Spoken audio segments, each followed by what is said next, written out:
The surgical instruments clattered to the concrete floor as Sergeant Rodriguez grabbed Elena Vasquez by the wrist, his grip tight enough to leave marks. "What part of men only don't you understand?" he snarled, yanking the trauma kit from her hands as the other recruits formed a circle around them in the Fort Brennan medical training facility. Elena's carefully pressed uniform became disheveled as he shoved her backward, sending her stumbling into a medical cart. "This isn't a nursing school, sweetheart. Real combat medics need steady hands and strong stomachs, not whatever feminine instincts you think qualify you for this program." The fluorescent lights buzzed overhead as 23 male recruits watched in silence, some recording the humiliation on their phones while others snickered at Rodriguez's crude performance. Elena felt the weight of her grandmother's rosary pressed against her chest beneath her uniform, the same rosary that had accompanied 3 generations of Vasquez women through their own battles. She didn't cry, didn't protest, didn't give them the satisfaction of seeing her break.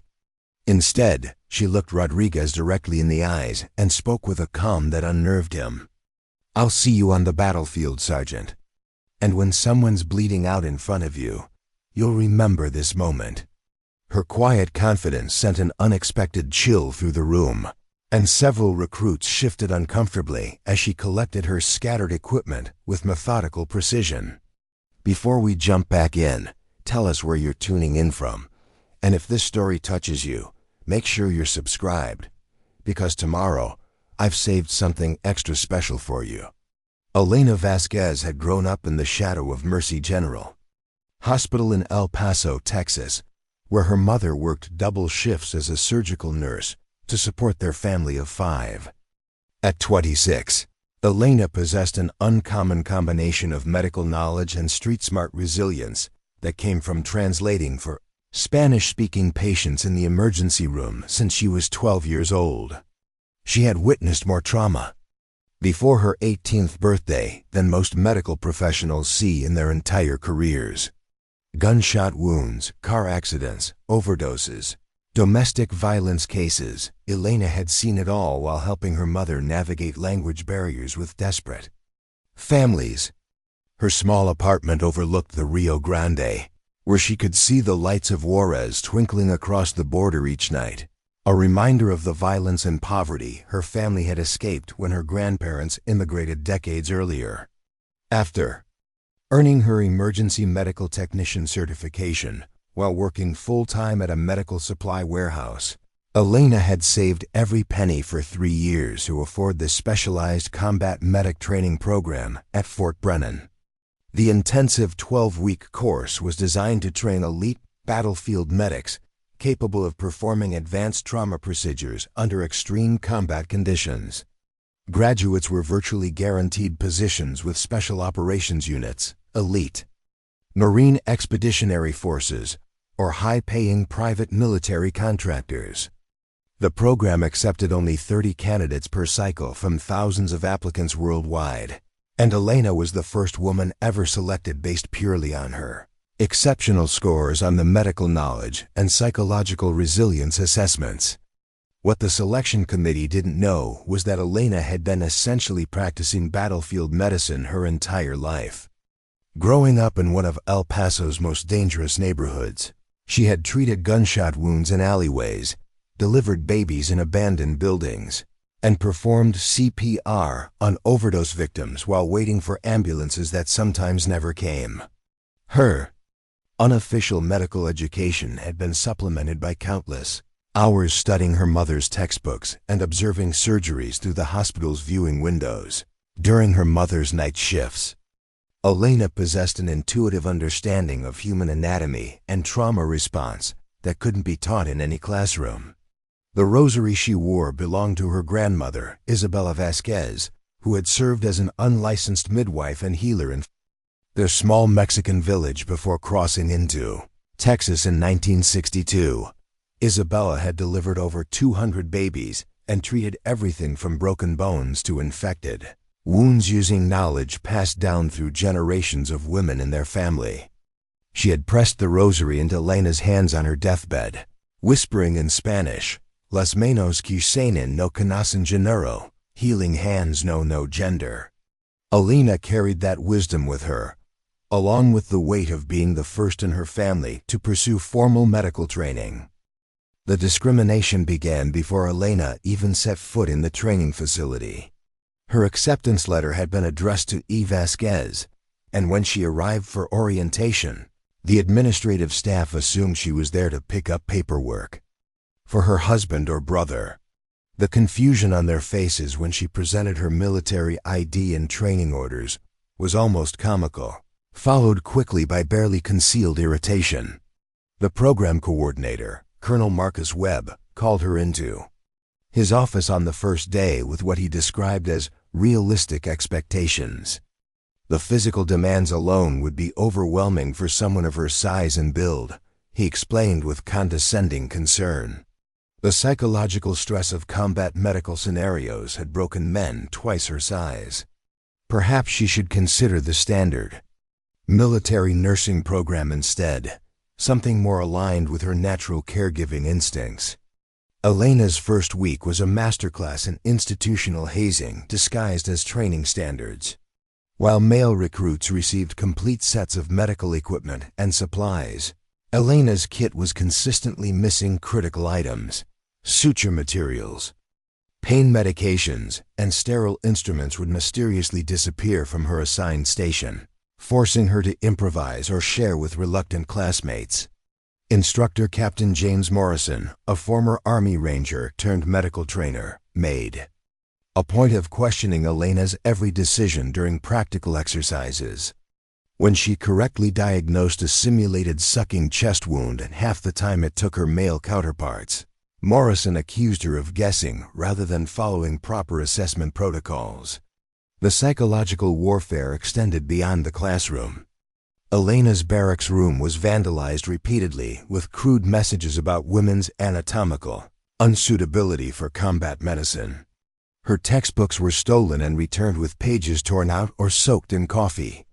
During group study sessions, male recruits would deliberately exclude her from teams or assign her menial tasks like organizing supplies while they practiced advanced procedures. The message was clear. She was an outsider whose presence contaminated their elite brotherhood. Staff Sergeant Martinez, the program's senior enlisted instructor, took particular pleasure in targeting Elena during combat simulation exercises. He would program the computerized training mannequins to present Elena with the most challenging trauma scenarios, multiple gunshot wounds, severe burns, traumatic amputations, while giving male recruits straightforward cases.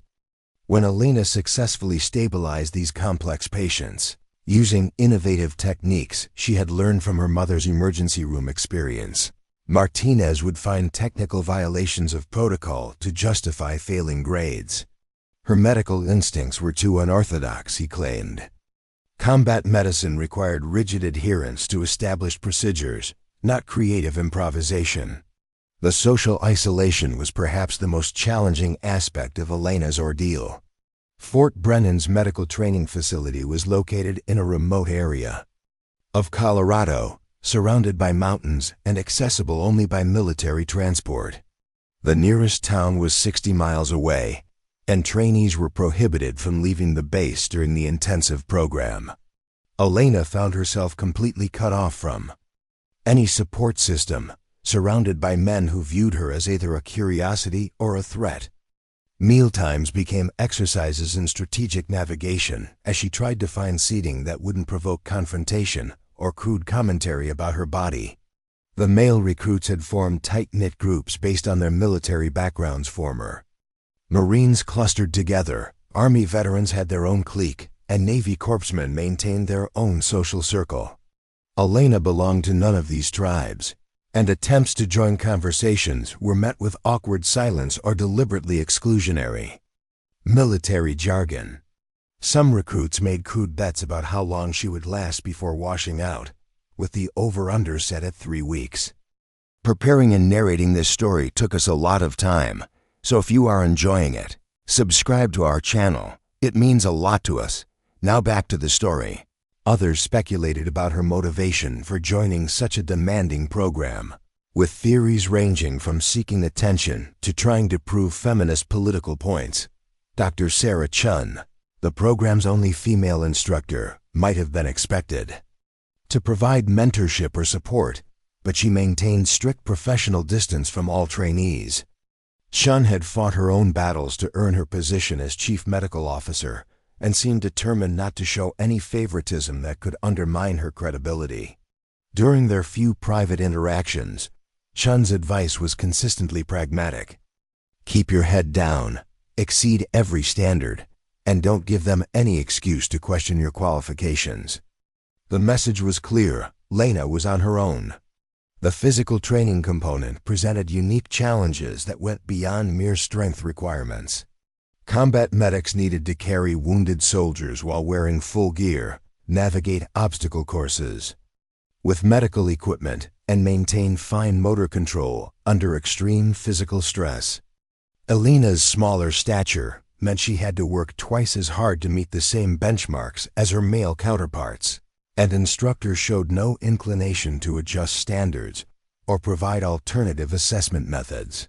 When she struggled with the requirement to carry a 180-pound dummy through a quarter-mile obstacle course, Sergeant Rodriguez announced to the entire class that this demonstrated why women weren't suited for combat medicine. Real wounded soldiers wouldn't conveniently weigh less just because their medic was female. Elena's response was to train obsessively during her limited free time. While other recruits relaxed in the barracks or socialized in the common areas, she spent hours in the gym developing functional strength specific to her challenges. She practiced carrying techniques that leveraged mechanical advantage rather than brute force, studied biomechanics to optimize her movements, and pushed her cardiovascular conditioning to extraordinary levels. Her grandmother's rosary remained her constant companion during these late-night training sessions, a tangible reminder of the generations of strong women who had faced their own impossible odds. The academic coursework revealed the depth of institutional bias in ways that were both subtle and infuriating. Case studies consistently featured male patients and male medics, reinforcing the assumption that combat medicine was inherently masculine. When Elena pointed out during a class discussion that female soldiers comprised nearly 20% of deployed forces and therefore represented a significant patient population that deserved consideration in their training scenarios, she was told by instructor Lieutenant Colonel Hayes that introducing gender variables would unnecessarily complicate their standardized curriculum. The unspoken message was that combat medicine was designed by men for men to treat men. During advanced trauma simulations, Elena consistently outperformed her classmates in diagnostic accuracy and treatment speed, but her successes were systematically downplayed or attributed to luck. When she correctly identified a rare complication that stumped both her teammates and the instructor during a complex abdominal trauma scenario, Captain Morrison suggested she had probably encountered something similar during her civilian EMT work and was simply recognizing a pattern rather than demonstrating true medical understanding.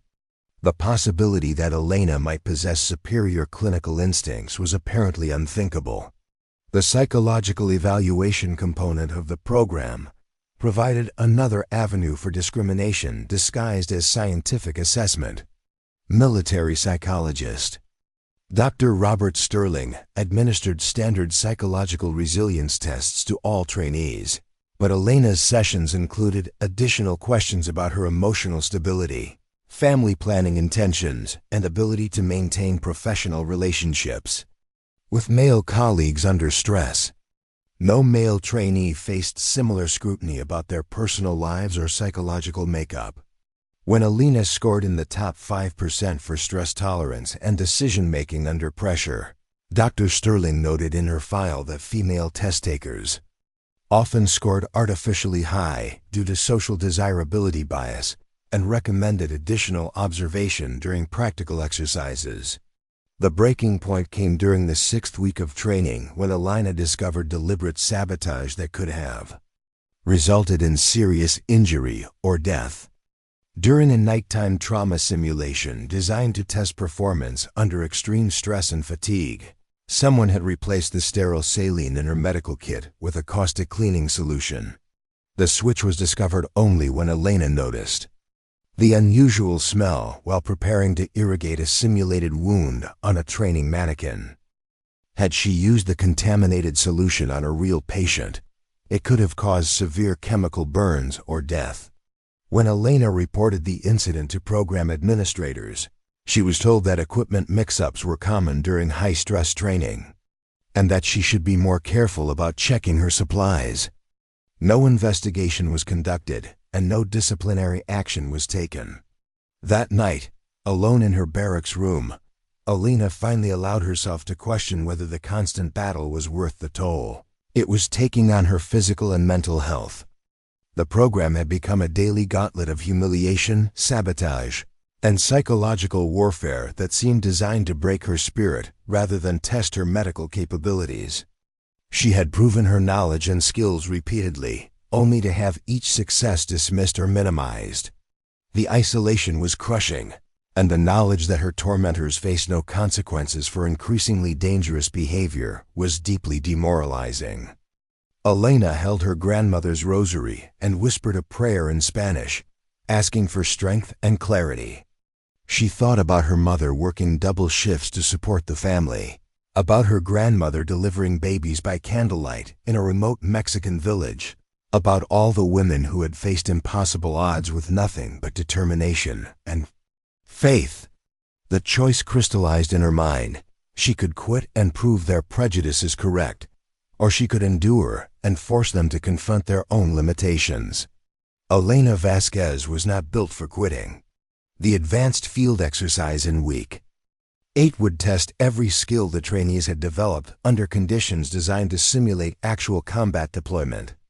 Teams of 4 medics would be dropped into a remote mountain training area where they would face a series of increasingly complex medical emergencies while dealing with simulated enemy fire, equipment failures, and communication breakdowns. The exercise lasted 72 hours and required teams to make life or death decisions with limited resources and constant pressure. It was the closest thing to actual combat medicine that could be safely replicated in a training environment. Elena had been assigned to Team Delta with 3 male recruits who had made no secret of their resentment about being stuck with what they considered dead weight. Marcus Thompson, a former Navy SEAL with extensive combat experience, served as team leader and had openly stated his belief that Elena's presence would compromise their performance and potentially get someone killed. Derek Walsh, an Army veteran with paramedic training, treated Elena with cold professionalism that barely concealed his hostility. The third team member, Tony Ramirez, seemed genuinely conflicted. He was uncomfortable with the overt harassment Elena faced but lacked the courage to challenge his teammates' behavior. The helicopter insertion went smoothly, with Team Delta dropped into a mountainous region of the Colorado Rockies that resembled the terrain where combat medics might actually deploy. Their first scenario involved a simulated vehicle explosion with multiple casualties scattered across a debris field. Elena quickly established triage priorities while her teammates argued about approach tactics, identifying the most critically injured mannequin and beginning treatment while Thompson was still organizing equipment. Her efficiency caught the attention of the exercise observers, who noted her ability to maintain focus despite the chaos around her. As the exercise progressed through day 1 and into the night, Elena's superior medical knowledge became increasingly apparent. She diagnosed conditions that her teammates missed, improvised solutions when standard equipment failed, and maintained calm professionalism under extreme stress. During a simulated chemical weapons exposure scenario, Elena correctly identified the specific agent and implemented appropriate decontamination procedures, while her teammates were still trying to determine what they were dealing with. Her performance was flawless, but Thompson continued to treat her contributions as lucky guesses rather than demonstrated expertise. The real test came on the second day, when the exercise took an unexpected turn toward actual emergency medicine. Tony Ramirez had been struggling with altitude sickness since their arrival at the high-elevation training site, but he had hidden his symptoms to avoid appearing weak in front of his teammates. During a challenging rappelling exercise designed to simulate medical evacuation from difficult terrain, Tony's condition deteriorated rapidly into high-altitude cerebral edema, a potentially fatal condition that required immediate medical intervention. Elena recognized the symptoms immediately: severe headache, confusion, loss of coordination, and altered mental status, while Thompson and Walsh were still trying to figure out why their teammate had become disoriented and unresponsive. Without waiting for permission from her team leader, Elena began emergency treatment to reduce brain swelling and prepare for immediate evacuation. She administered high-flow oxygen, positioned Tony to optimize blood flow, and began therapy to manage his deteriorating condition. Her quick thinking and decisive action likely saved his life, but the medical emergency revealed the depth of institutional bias that still controlled the program. When the emergency medical helicopter arrived to evacuate Tony, the flight medic automatically assumed that Thompson had been responsible for the excellent pre-hospital care and began discussing the case with him rather than Elena. The exercise. Observers similarly credited the team leader with managing the emergency, despite clear evidence that Elena had diagnosed and treated the condition, while the men stood around looking confused. Even Tony, once he recovered enough to speak coherently, seemed uncomfortable acknowledging that a woman had saved his life, and instead thanked the entire team generically for their support. The final day of the exercise brought the ultimate test of Elena's resolve and capabilities. A mass casualty event simulation was designed to overwhelm the teams with more patients than they could realistically treat, forcing them to make brutal triage decisions about who could be saved and who would have to be left to die. The scenario involved a simulated mortar attack on a forward operating base, with dozens of casualties ranging from minor injuries to fatal wounds.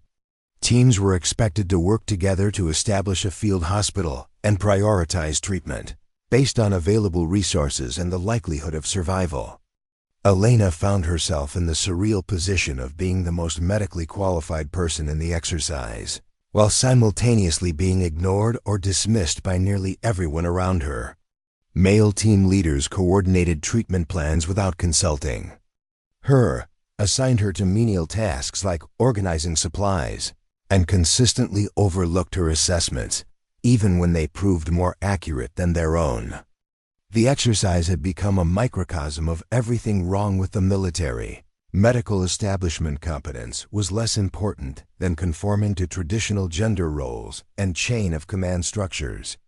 The breaking point came when Elena identified a critical patient that other medics had written off as unsalvageable. A training mannequin had been programmed to simulate a soldier with massive abdominal trauma and internal bleeding who appeared to be dying despite aggressive treatment efforts. The other teams had moved on to patients with better survival prospects, following standard triage protocols that prioritized resources toward those most likely to benefit. Elena recognized something in the simulated vital signs that suggested an alternative diagnosis: not massive internal bleeding, but a treatable condition called tension pneumothorax that was masquerading as abdominal trauma.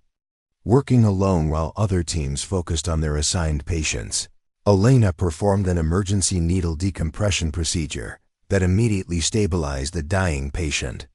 Her unconventional diagnosis proved correct, and the training mannequins' programmed vital signs improved dramatically, indicating that she had saved a life that everyone else had given up on. The exercise observers were stunned by her innovative thinking and technical skill, but the response from her fellow trainees was mixed at best. Some seemed impressed despite themselves, while others muttered about luck and beginner's luck. Colonel Webb arrived at the exercise site on the final day to observe the culminating mass casualty simulation and personally evaluate each trainee's performance. Elena had no way of knowing that her exceptional performance throughout the program had reached the attention of higher military medical command, or that Webb was under pressure to justify his initial skepticism about female combat medics. Exercise would serve as the final test, not just of Elena's capabilities, but of the program's commitment to merit-based evaluation, regardless of gender. The simulation began at dawn with the sound of explosions and simulated gunfire echoing through the mountain training area.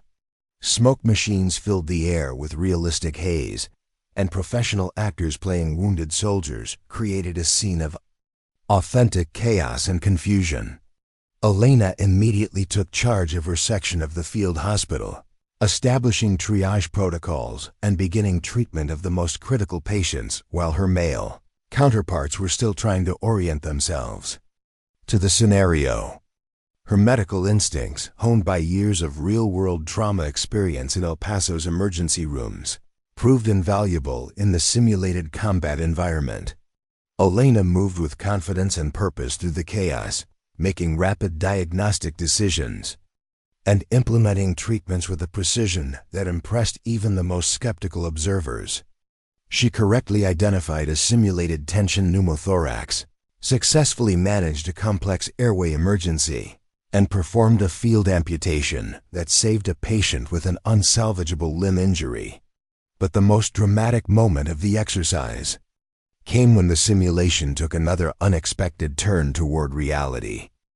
One of the professional actors, a military veteran hired to play wounded soldiers in training exercises, suffered an actual medical emergency during the scenario.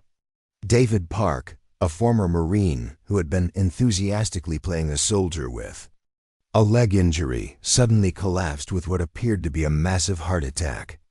The distinction between simulation and reality became blurred as Park clutched his chest and gasped for breath while lying among other actors pretending to be wounded. Elena recognized immediately that this was not part of the exercise. Park's symptoms were too authentic, too desperate, too different from the controlled acting they had been observing all morning. While other trainees hesitated, uncertain whether this was an unexpected plot twist in the simulation, Elena dropped her training equipment and rushed to Park's side with her real medical kit. She quickly assessed his condition: severe chest pain, shortness of breath, sweating, and rapid pulse, all classic signs of myocardial infarction. Without waiting for permission from exercise controllers or program instructors, Elena began emergency cardiac life support protocols. She administered aspirin to prevent further clotting, established 4 access for medication delivery, and began monitoring Park's vital signs while calling for immediate medical evacuation. Her rapid response and expert care during the critical first minutes of Park's heart attack likely saved his life, but the incident created a complex situation that challenged every assumption about Elena's role in the program. The emergency medical helicopter that evacuated Park carried him to a trauma center in Denver, where cardiac surgeons confirmed Elena's field diagnosis and credited her quick thinking with preventing what could have been a fatal outcome. Park survived his heart attack and made a full recovery, but the incident had profound implications for Elena's standing in the program and the attitudes of those who had dismissed her capabilities. Colonel Webb found himself in an impossible position. Elena Vasquez had just saved a man's life using skills and knowledge that exceeded those of her male classmates, and the incident had been witnessed by exercise observers, program instructors, and fellow trainees. There was no way to dismiss or minimize her performance, no technical violation to cite, no luck or coincidence to blame. Elena had simply demonstrated superior medical judgment and emergency response capabilities under the most authentic pressure possible. The aftermath of the incident revealed the complex dynamics of institutional change and personal growth. Some of Elena's harshest critics were forced to confront their own prejudices and acknowledge her exceptional abilities. Thompson, who had spent weeks undermining her authority and questioning her competence, approached Elena after the emergency with genuine humility and respect. Derek Walsh, previously cold and hostile, admitted that he had learned more about advanced trauma care by watching Elena work than he had from months of formal instruction. Even Sergeant Rodriguez, who had physically humiliated Elena on her first day, was forced to acknowledge what had become undeniable truth. During the formal debrief session following the exercise, he stood before the assembled trainees and instructors to make a public statement that surprised everyone present. Elena Vasquez had demonstrated medical knowledge, clinical judgment, and emergency response capabilities that exceeded program standards and rivaled those of veteran combat medics with years of field experience. Her performance during the exercise had been exemplary, and her real-world response to Park's cardiac emergency had been nothing short of heroic. Dr. Chun, who had maintained professional distance throughout the program, pulled Elena aside for a private conversation that revealed the complex challenges facing women in military medicine. Chun explained that her apparent coldness had been a survival strategy developed during her own journey through male-dominated military institutions. She had learned that showing favoritism toward female subordinates, no matter how deserving, could undermine her own credibility and authority. Chun's advice to Elena had been based on hard-earned wisdom about navigating systems designed to exclude women. But Park's emergency had demonstrated that Elena possessed capabilities that transcended gender barriers. The graduation ceremony took place 3 weeks later, with Elena finishing first in her class academically and second overall when physical training scores were factored into the final rankings. Colonel Webb personally presented her with the Distinguished Graduate Award, an honor reserved for trainees who demonstrated exceptional performance across all program components. Elena's achievement was particularly remarkable given the obstacles she had faced and the lack of institutional support throughout her training. The ceremony was attended by senior medical officers from multiple military branches, representatives from elite special operations units, and civilian contractors seeking to recruit the program's top graduates. Elena found herself fielding multiple job offers from organizations that had previously never considered hiring female combat medics. The Army's Special Operations Command offered her a position with their elite medical team, while a prominent private military contractor extended an offer that included deployment to active conflict zones with compensation exceeding anything available through traditional military service. Elena chose to accept a position with the Marine Corps' Forward Resuscitative Surgical Team, an elite unit that provided advanced trauma care in remote combat zones where traditional medical facilities were unavailable. The position required her to work closely with special operations units conducting high-risk missions, and her responsibilities would include performing complex surgical procedures under combat conditions. It was exactly the type of challenge that had motivated her to pursue combat medical training, and the Marines' willingness to evaluate her based solely on merit represented the institutional change she hoped to inspire.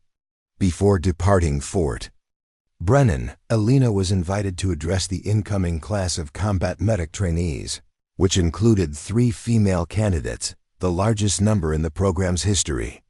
Standing before 48 eager faces, Elena felt the weight of responsibility. That came with breaking barriers and changing institutional culture. Her speech focused not on the discrimination she had faced, but on the importance of maintaining the highest professional standards and never allowing others' limitations to define their own potential. She spoke about her grandmother delivering babies by candlelight in rural Mexico, her mother saving lives in an urban emergency room, and the long line of healing women who had prepared the path for this moment. Elena emphasized that combat medicine was not about proving anything to skeptics or changing minds through argument, but about developing the skills and knowledge necessary to save lives when everything else had failed. The sex of the medic was irrelevant to the wounded soldier who needed care, and that fundamental truth would eventually overcome all institutional barriers. As Elena concluded her remarks, she touched the rosary beneath her uniform and offered the same blessing her grandmother had given her years earlier.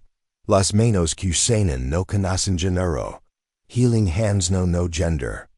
The phrase had carried her through the darkest moments of her training, and she hoped it would inspire the next generation of medical professionals to focus on competence rather than conformity.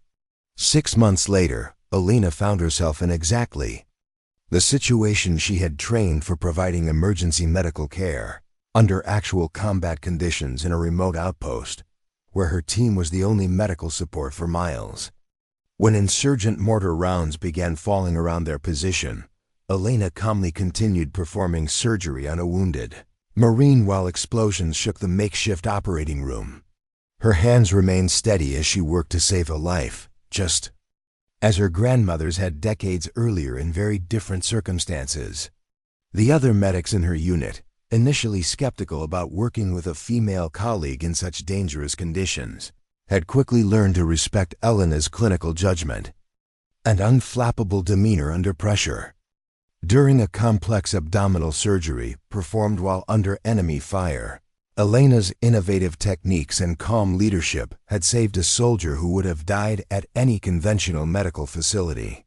Her reputation for excellence began spreading throughout the special operations community, and requests for her specific assignment became common from unit commanders preparing for high-risk missions. Elena Vasquez had achieved something more significant than personal vindication or career success. She had proven that combat medicine, like healing itself, transcended traditional gender boundaries, and that competence was the only qualification that mattered when lives hung in the balance.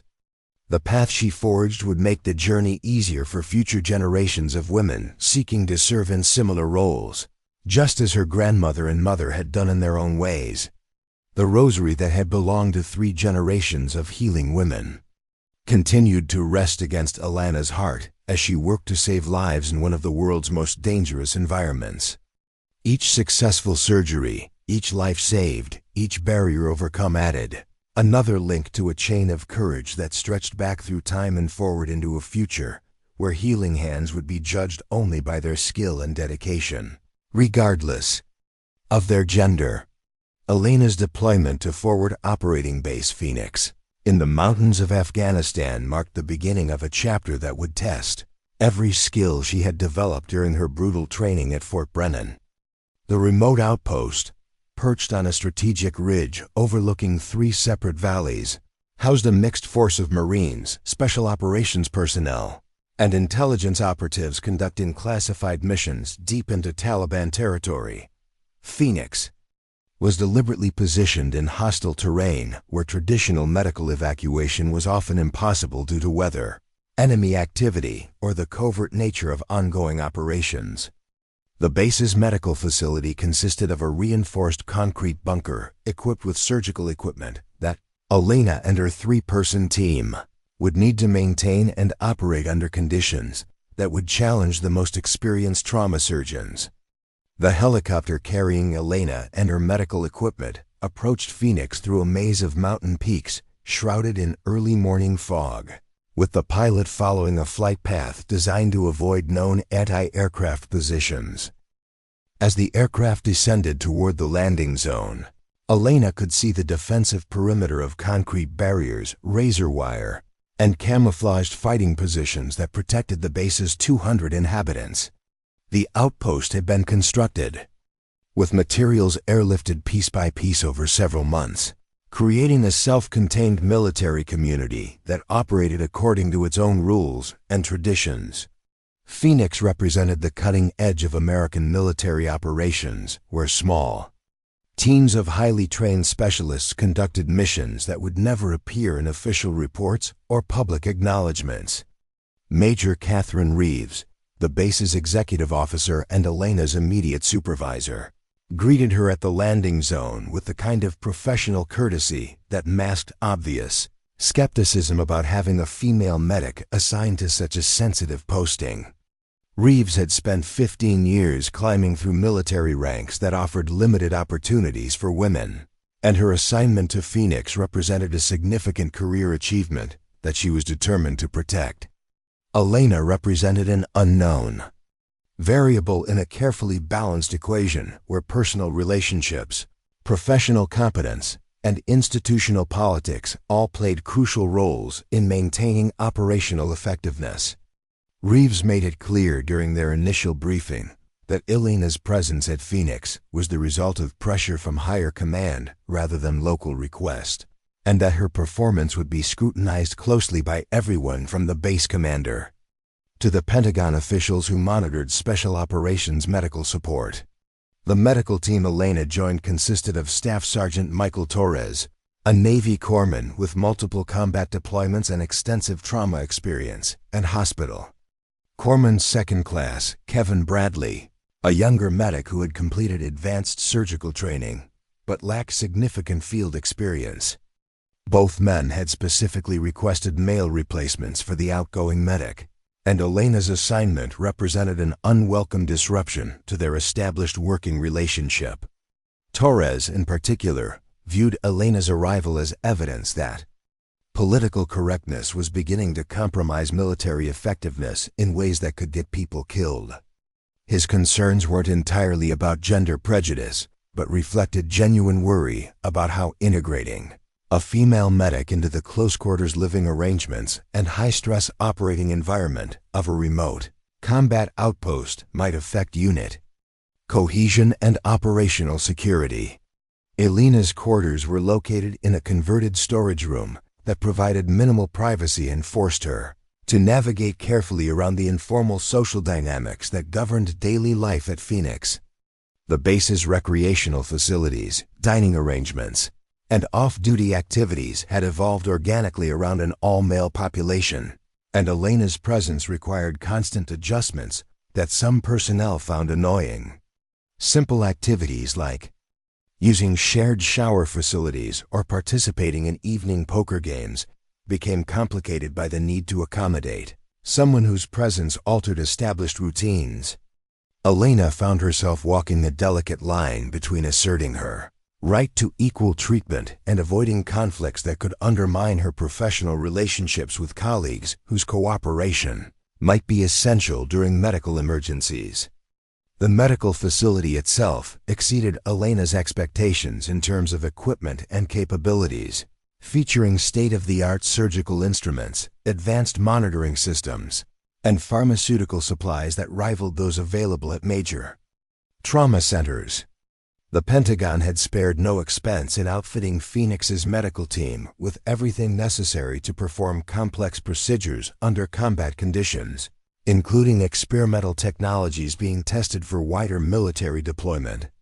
Elena spent her first week familiarizing herself with equipment configurations, supply protocols, and the specific medical challenges posed by Phoenix's remote location and specialized mission requirements. The learning curve was steep, but her engineering background helped her quickly master the technical aspects of advanced medical systems that intimidated some colleagues with purely clinical training. Elena's first major medical case at Phoenix involved treating a special operations soldier who had been critically injured during a classified mission in a neighboring valley. The patient, identified only by his call sign Blade, arrived at the medical facility with multiple gunshot wounds, severe blood loss, and complications from hours of delay before medical evacuation became possible. Traditional protocol called for immediate helicopter transport to a major medical facility in Germany, but weather conditions and ongoing enemy activity made such evacuation impossible for at least 12 hours. Elena found herself facing exactly the kind of scenario her training had prepared her for, performing advanced trauma surgery under combat conditions, with limited resources and no possibility of outside assistance. Working alongside Torres and Bradley, Elena demonstrated the clinical skills and steady nerves that had impressed her instructors at Fort Brennan. She successfully repaired damaged blood vessels, removed bullet fragments from critical organs, and stabilized the patient's condition enough to survive eventual evacuation. Her performance during the complex surgery impressed both her medical teammates and the base personnel who had been skeptical about her capabilities. Torres, who had initially viewed Elena as a liability, found himself relying on her diagnostic insights and surgical precision during the most challenging moments of the procedure. Bradley, younger and less experienced than his colleagues, began seeking Elena's guidance on advanced techniques that weren't covered in standard military medical training. The successful outcome of Blade's treatment established Elena's credibility within the medical team and began to shift perceptions among Phoenix's broader personnel. Word of her performance spread through the base's informal communication networks, reaching soldiers who had never interacted with her directly, but who understood that their own survival might someday depend on her skills. Elena began receiving invitations to join recreational activities and social gatherings that had previously excluded her, though she remained cautious about fully integrating into social circles where her presence might create complications or conflicts. Major Reeves, who had been prepared to document evidence of Elena's inadequate performance for inclusion in her next evaluation, instead found herself writing reports that praised Elena's exceptional surgical skills and professional demeanor. Under extreme pressure, the contrast between Reeves' initial expectations and Elena's actual performance forced her to confront her own assumptions about female combat medics and the institutional barriers that had shaped her own military career. During a private conversation in her office overlooking the base's defensive perimeter, Reeves admitted to Elena that she had opposed the assignment of female medical personnel to forward operating bases because she feared their presence would create distractions and complications that could compromise mission effectiveness. Elena's response surprised Reeves with its maturity and understanding of the complex dynamics involved in military gender integration. Rather than expressing resentment about the skepticism she had faced, Elena acknowledged the legitimate concerns about unit cohesion and operational effectiveness that accompanied any significant change in military culture. She emphasized her commitment to maintaining the highest professional standards and avoiding any behavior that could justify critics' concerns about female personnel in combat roles. Elena's approach demonstrated a sophisticated understanding of military politics and institutional change that impressed Reeves and suggested that Elena possessed leadership potential that extended beyond her medical expertise. The relationship between Elena and her medical teammates continued to evolve as they worked together through a series of challenging cases that tested their individual skills and collective effectiveness. When a helicopter crash brought multiple casualties to Phoenix simultaneously, Elena's ability to quickly establish triage priorities and coordinate complex treatment protocols helped save lives that might have been lost in the chaos of managing several critical patients at once. Torres found himself deferring to Elena's clinical judgment during the most difficult decisions, while Bradley began viewing her as a mentor whose experience and knowledge exceeded his own despite their relatively similar ages. The integration process was not without complications and setbacks. Elena's quarters were vandalized on 2 separate occasions, with crude messages and explicit images left where she would find them. The incidents were never officially reported or investigated, partly because Elena chose not to escalate conflicts that might disrupt the fragile working relationships she had begun to establish. She understood that complaining about harassment could be viewed as confirmation that female personnel were unable to handle the rough conditions and informal culture that characterized military life at remote outposts like Phoenix. Elena's approach to these challenges reflected lessons learned during her training at Fort Brennan, where she had discovered that responding to harassment with excellence and professionalism was more effective than filing formal complaints that often resulted in retaliation. She focused on building her reputation through superior performance, rather than seeking protection through official channels that might brand her as a troublemaker or special case requiring additional accommodation. This strategy proved successful in gradually winning respect from colleagues who valued competence above all other considerations, though it required Elena to endure treatment that would have been considered unacceptable in civilian medical environments. The medical challenges at Phoenix extended beyond trauma surgery to include treating altitude sickness, infectious diseases, psychological stress reactions, and the chronic health problems that developed among personnel stationed in harsh environments. For extended periods, Elena's broad medical knowledge, developed through years of working in urban emergency rooms, where she encountered every conceivable health problem, proved invaluable in diagnosing and treating conditions that stumped colleagues with more specialized but narrower training backgrounds. Her ability to think creatively about medical problems and improvise solutions with limited resources earned her a reputation as the team member most likely to find answers when standard approaches failed. One particularly challenging case involved a communication specialist who developed symptoms that initially appeared to be routine food poisoning but gradually progressed into something more serious and mysterious. While Torres and Bradley assumed they were dealing with a simple gastrointestinal infection that would resolve with basic supportive care, Elena recognized subtle signs that suggested a more complex underlying condition. Her persistence in investigating alternative diagnoses led to the discovery that the patient had contracted a rare, parasitic infection during a previous deployment, requiring specialized treatment that would have been missed if Elena hadn't pushed for additional testing and consultation with infectious disease specialists via secure communications links. Elena's success in solving complex diagnostic puzzles enhanced her reputation throughout Phoenix and led to requests for her involvement in cases that extended beyond the medical team's normal responsibilities. Intelligence personnel began consulting her about health-related aspects of their operations, while special operations units sought her input on medical support planning for high-risk missions. Her engineering background proved particularly valuable in developing innovative solutions to logistical challenges, such as designing portable medical kits optimized for specific mission profiles or modifying standard equipment to function more effectively in extreme environmental conditions.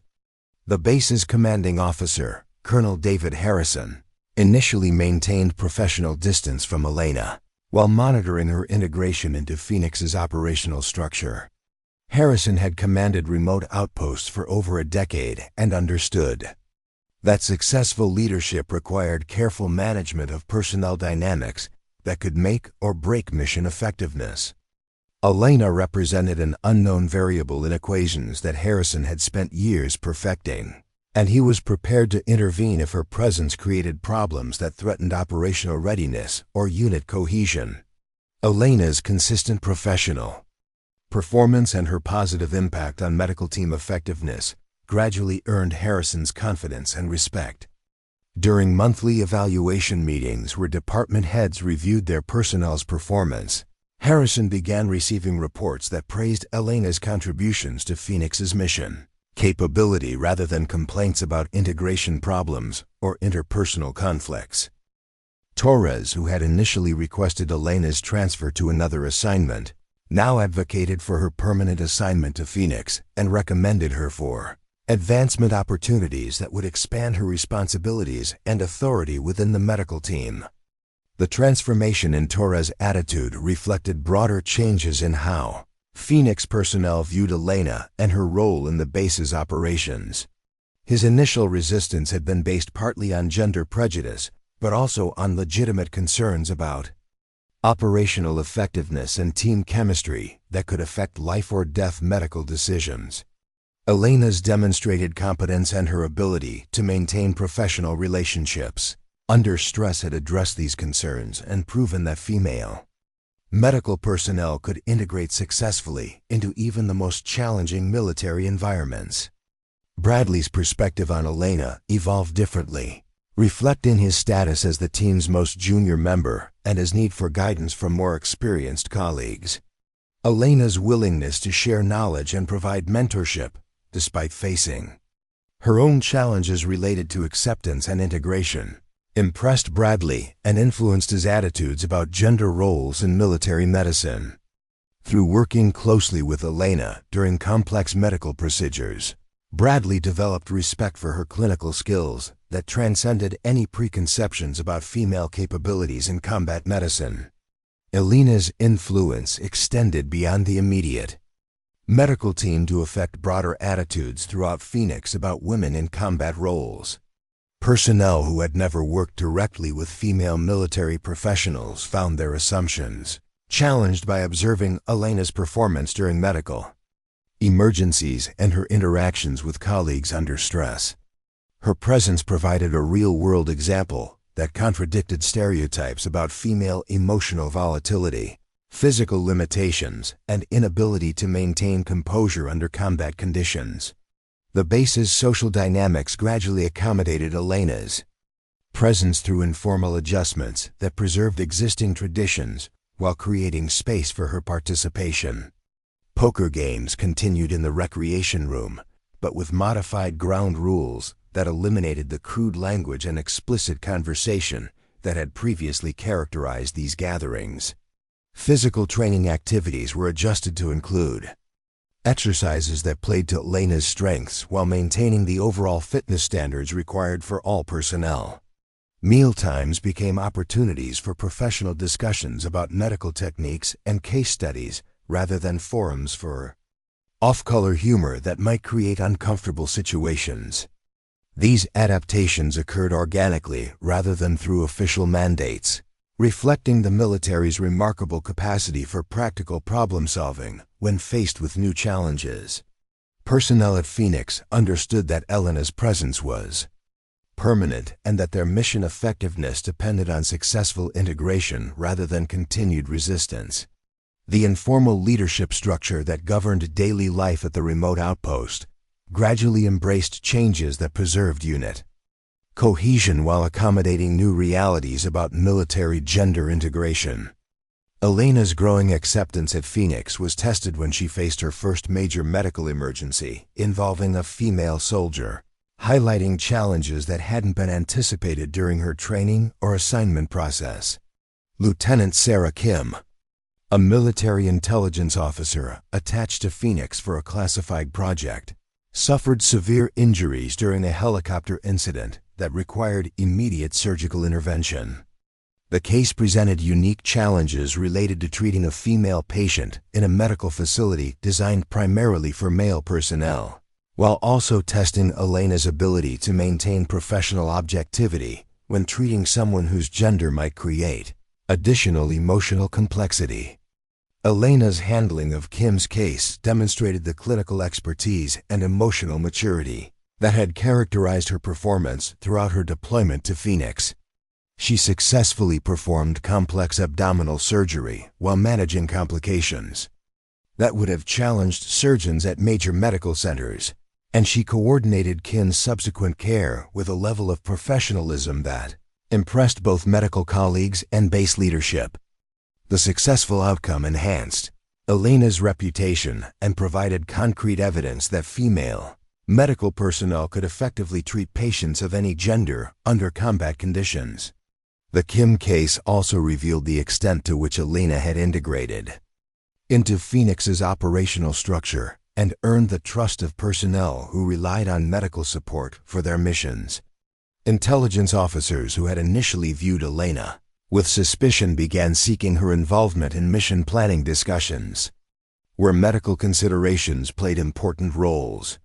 Special operations units requested her participation in pre-mission briefings where her input helped identify potential medical challenges and develop contingency plans for treating casualties in remote locations. Elena's expanding responsibilities at Phoenix reflected her proven competence and the base leadership's recognition that her capabilities exceeded those of a typical combat medic. Major Reeves began assigning Elena to special projects that leveraged her engineering background and medical expertise, including development of improved medical equipment, configurations and analysis of casualty data to identify trends that could inform future medical support planning.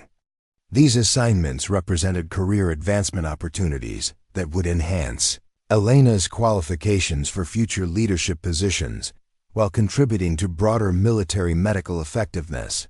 The relationship between Elena and her original Medical teammates had evolved into genuine professional partnership, characterized by mutual respect and shared commitment to excellence. Torres began seeking Elena's input on cases where his own experience was limited, while Bradley looked to her for guidance on advanced surgical techniques that would prepare him for independent practice.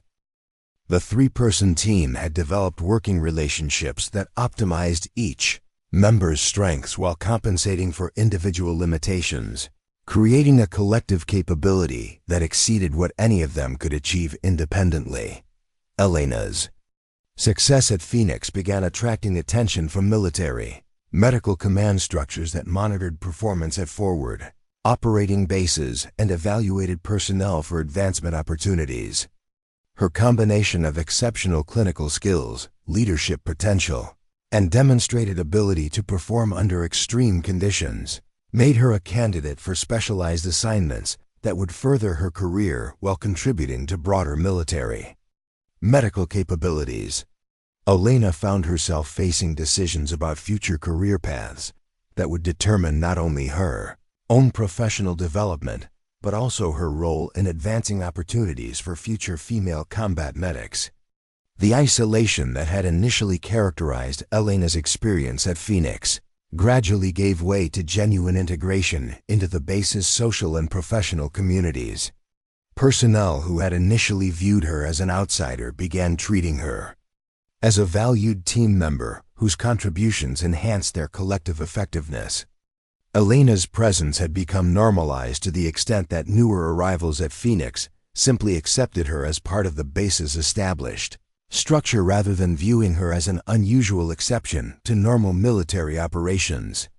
Elena's quarters, once a symbol of her separate status at Phoenix, became a gathering place where personnel sought medical advice, professional guidance, or simply conversation with someone whose perspective differed from the predominantly male military culture. Her willingness to share her expertise and provide informal counseling on health-related issues created relationships that transcended formal military hierarchies and contributed to overall morale and unit cohesion. Elena had become not just an effective combat medic, but also an informal advisor whose influence extended throughout Phoenix's personnel structure.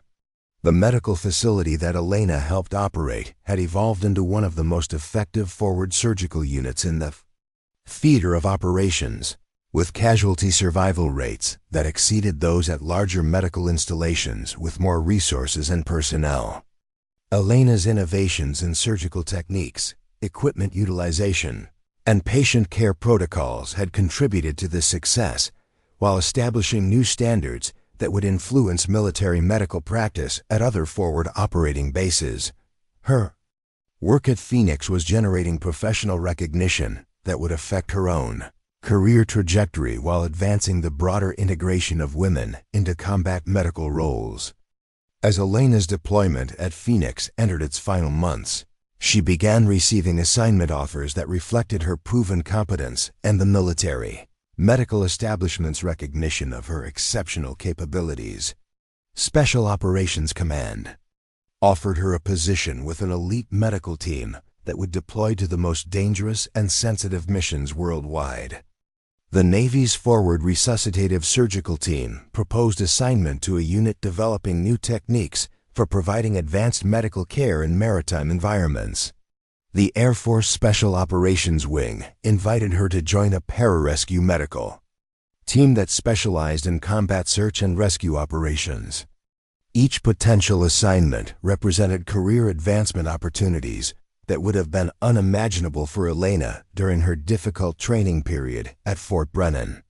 More importantly, these offers reflected fundamental changes in military attitudes about female combat medical personnel that had been influenced partly by Elena's exceptional performance at Phoenix and similar achievements by other women throughout the military medical system.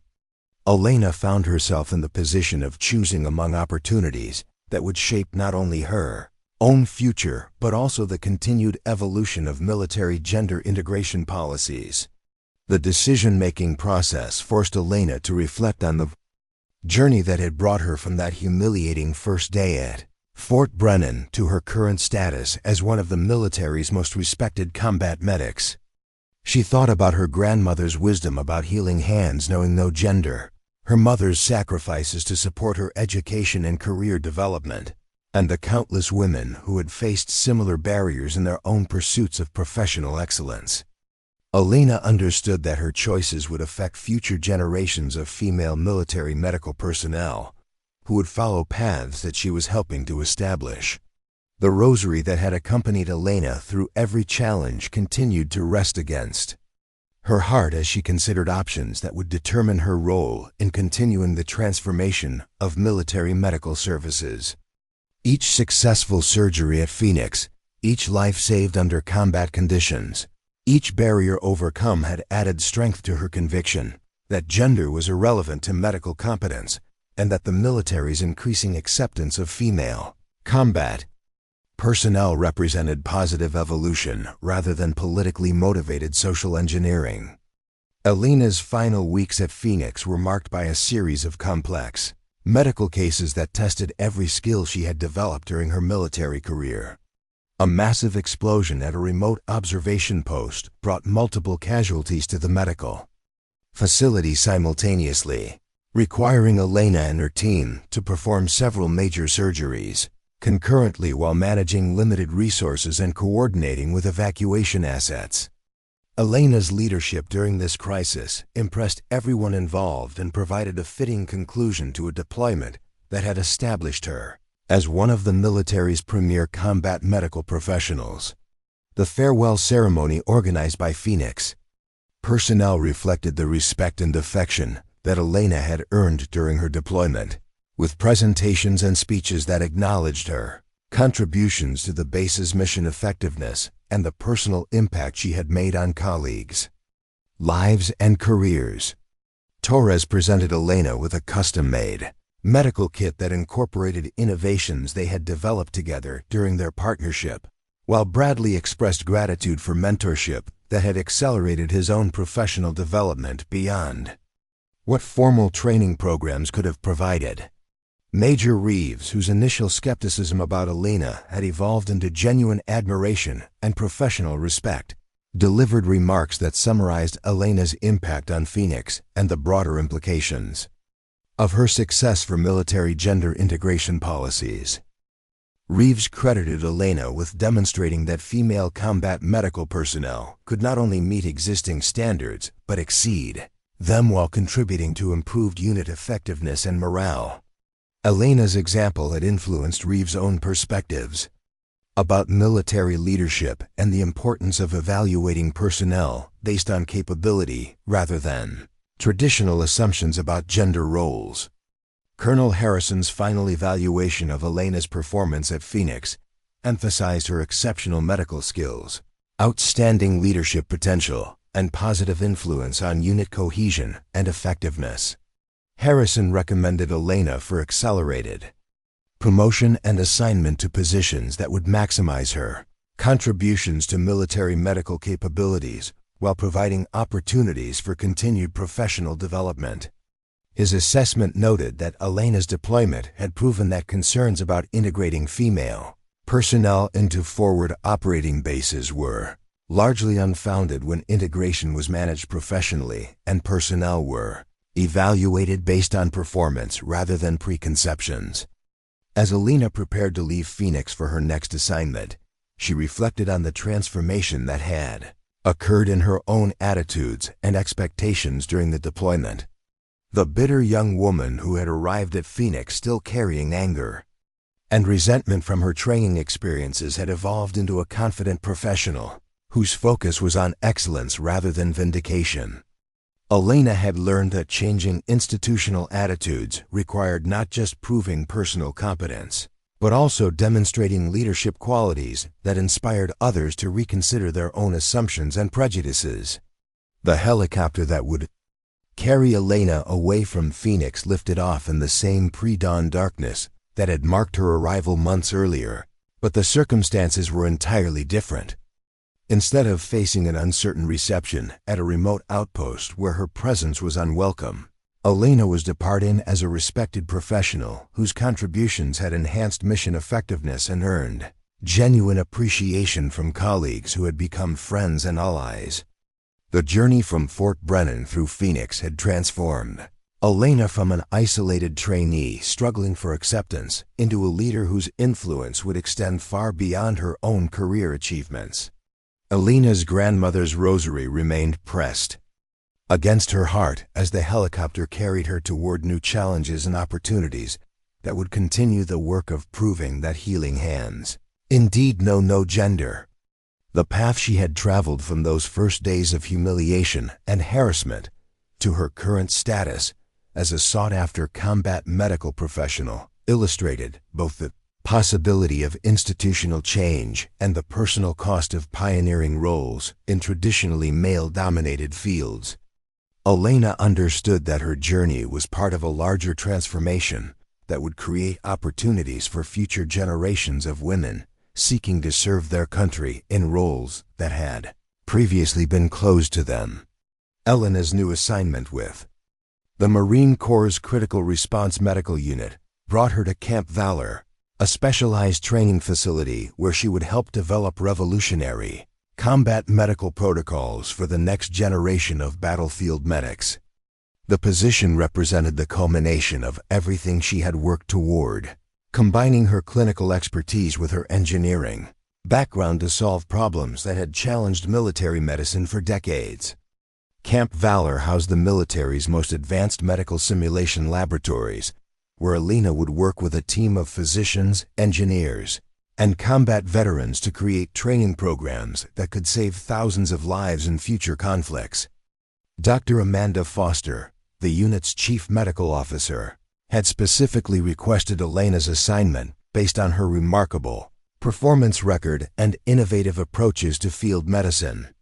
Foster represented a new generation of military medical leadership that valued results over tradition, and she saw Elena as a key contributor to programs that would revolutionize how combat medics were trained and deployed. The collaboration between Foster and Elena would produce medical innovations that extended far beyond military applications, influencing civilian emergency medicine and disaster response protocols worldwide.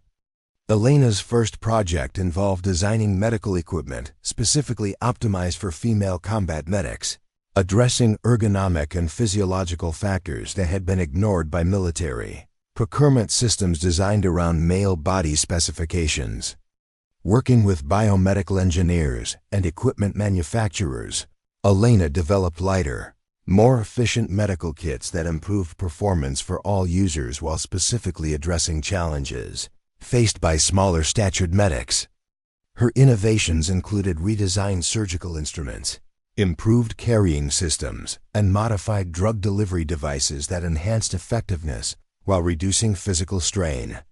The success of Elena's equipment designs led to contracts with major military suppliers and adoption of her innovations throughout multiple military branches.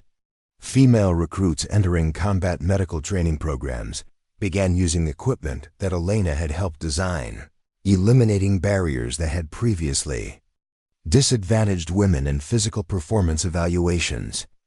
Elena's work was saving careers before they began, creating opportunities for future generations of female combat medics who would face fewer institutional obstacles than she had encountered. Elena's influence extended beyond equipment design to fundamental changes in training methodologies that emphasized medical knowledge and clinical decision-making over purely physical requirements. She developed simulation scenarios that tested diagnostic skills, surgical technique, and emergency response capabilities in ways that provided more accurate assessments of combat medical potential than traditional strength-based evaluations.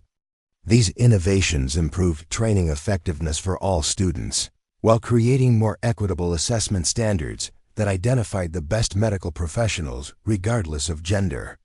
Recognition of Elena's contributions came from the highest levels of military leadership, including personal commendation from the Secretary of Defense for her role in advancing military medical capabilities.